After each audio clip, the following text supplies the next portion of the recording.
नमस्कार दोस्तों, मैं हूं हीरा परिहार। हर साल की तरह इस बार भी बजट आया और हर बार की तरह कुछ आंकड़े हमारी आंखों के सामने से निकल गए। लेकिन इस बार कुछ ऐसा हुआ है जो हमें सोचने पर यहां पर मजबूर कर रहा है।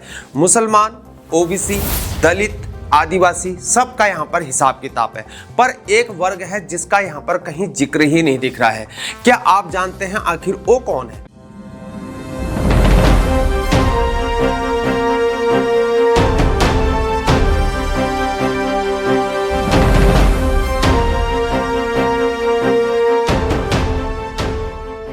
जी हाँ मेरे दोस्तों, सामान्य वर्ग।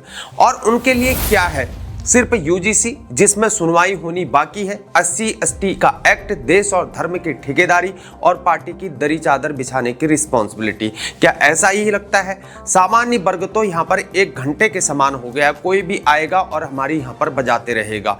और जाति आधारित बजट समाज को यहाँ पर बांटे जा रहा है, ये कह रहे हैं हम। क्या आप जानते हैं अगर यही आरक्षण यहाँ पर चलता रहा तो अगले 10 सालों में सामान्य वर्ग यहाँ पर लाचार और आर्थिक रूप से पिछड़ा वर्ग बनता हुआ जाएगा। और उनके लिए आखिर क्या मंत्र है? वो है हिंदू धर्म खतरे में है, बस यही जाप करते रहो। क्या यह यहाँ पर जानबूझकर किया जा रहा है ताकि यहाँ पर ओबीसी, SC/ST और मुस्लिम को ये लगे कि यह सरकार यहाँ पर स्वर्ण विरोधी है? और अगर इन वर्गों के 30 से लेकर 40% वोट यहाँ पर मिल भी गए तो सवर्णों के वोटों के नुकसान की भरपाई यहाँ पर हो ही जाएगी और चौथी बार यहाँ पर सरकार बन ही जाएगी। मुस्लिम को 3400 करोड़ रुपये, पिछले साल से 4 करोड़ रुपए की यहाँ पर ज्यादा वृद्धि हुई है। अनुसूचित जाति, अनुसूचित जनजाति, अन्य पिछड़ा वर्ग, ओबीसी, आर्थिक रूप से पिछड़ा हुआ वर्ग यानी कि EBC और गैर अधिसूचित हो गए, खानाबदोश हो गए और अर्ध खानाबदोश हो गए, ये जनजातियां हो गई, DNT हो गए। इनके लिए छात्रवृत्ति हेतु बजट अनुमानों में 2026 और 27 के लिए सामान्य वृद्धि की गई है। और इन श्रेणियों में कुल अतिरिक्त व्यय पिछले वित्तीय वर्ष के आवंटन की तुलना में यहाँ पर 1000 करोड़ रुपए से ये अधिक बताया जा रहा है। अनुसूचित जाति के छात्रों के लिए पोस्ट मैट्रिक छात्रवृत्ति आवंटन लगभग यहाँ पर 6360 करोड़ रुपए पर यहाँ पर स्थिर बताया जा रहा है, जबकि प्री मैट्रिक छात्रवृत्ति निधि भी लगभग समान स्तर पर बताई जा रही है। अनुसूचित जाति के छात्रों के लिए राष्ट्रीय फेलोशिप के आवंटन में भी मामूली वृद्धि बताई जा रही है। जनजातीय मामलों के मंत्रालय के अंतर्गत बजट 2026-27 में कई यहाँ पर प्रमुख छात्रवृत्ति कार्यों के लिए अधिक आवंटन यहाँ पर किया गया है। अनुसूचित जनजाति छात्रों की उच्च शिक्षा के लिए राष्ट्रीय छात्रवृत्ति एवं छात्रवृत्ति के लिए 340 करोड़ रुपए यहाँ पर आवंटित किए गए हैं और यह जो हाल के वर्षों में सबसे अधिक बताया जा रहा है। जनजाति छात्रों के लिए प्री मैट्रिक छात्रवृत्ति में भी पिछले वर्ष की तुलना में यहाँ पर वृद्धि बताई जा रही है।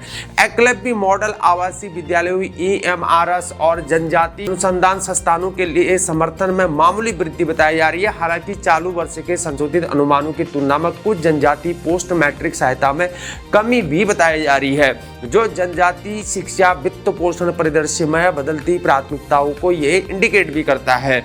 वह इसके अलावा जनजाति मामलों के मंत्रालय को यहाँ पर 15,421.97 करोड़ रुपए, जबकि सामाजिक न्याय विभाग को 13,647.59 करोड़ रुपए आवंटित किए बताए जा रहे हैं। और जनरल सवर्णों को यहाँ पर 0 सन्नाटा। क्या बात है भाई, जनरल वर्गों को सिर्फ यहाँ पर थाली बजानी है, टैक्स देना है, राष्ट्रवाद के नारे लगाने हैं और इनको वोट देकर यहाँ पर घंटा बजाना है। और फिर भी उनको तंग करने के लिए यहाँ पर तो SC/ST एक्ट है ही, UGC वाले में सुनवाई होनी है। क्या सामान्य वर्ग को यहाँ पर घंटा पकड़ा दिया गया? सामान्य वर्ग को हर वर्ष की बात यहाँ पर ठंगा दिखा दिया गया है, जिसे लेकर यहाँ पर सामान्य वर्ग में हर्षोल्लास का माहौल चल रहा है। और भारत के सतत विकास के लिए सामान्य वर्ग यहाँ पर जान झोंक कर मेहनत करने में लग चुका है, जिससे यहाँ पर समय पर टैक्स को भर सके और सरकार का बोझ थोड़ा सा यहाँ पर कम कर सके। फिर भी सामान्य वर्ग को यहाँ पर समझ ही नहीं आ रहा है कि सरकार यहाँ पर कैसे सौतेला व्यवहार कर रही है। सामान्य वर्ग को लूटो और सब में बांटो। क्या यही है विकसित भारत का सपना? यह बजट लोगों की उम्मीद के अनुसार नहीं आया है। न किसान को यहाँ पर कुछ मिला है, न महंगाई यहाँ पर कम करने का कोई प्रावधान मिला है।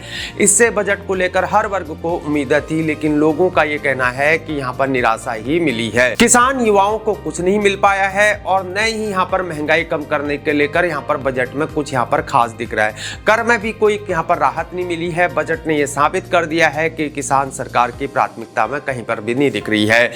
किसान की आय बढ़ाने, एमएसपी की कानूनी गारंटी, कर्ज माफी को लेकर कुछ नहीं किया गया है।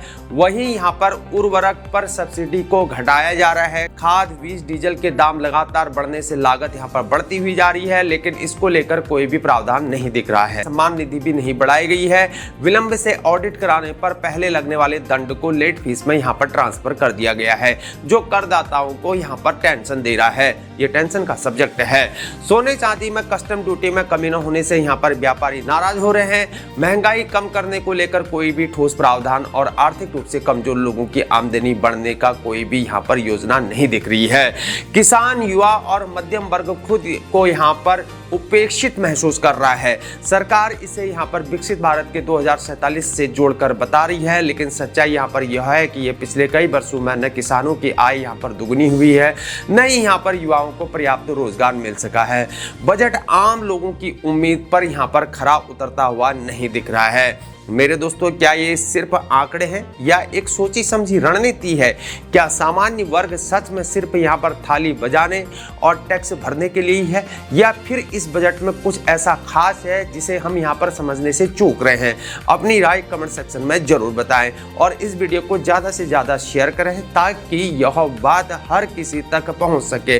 क्या सामान्य वर्ग को वाकई यहाँ पर घंटा पकड़ा दिया गया है?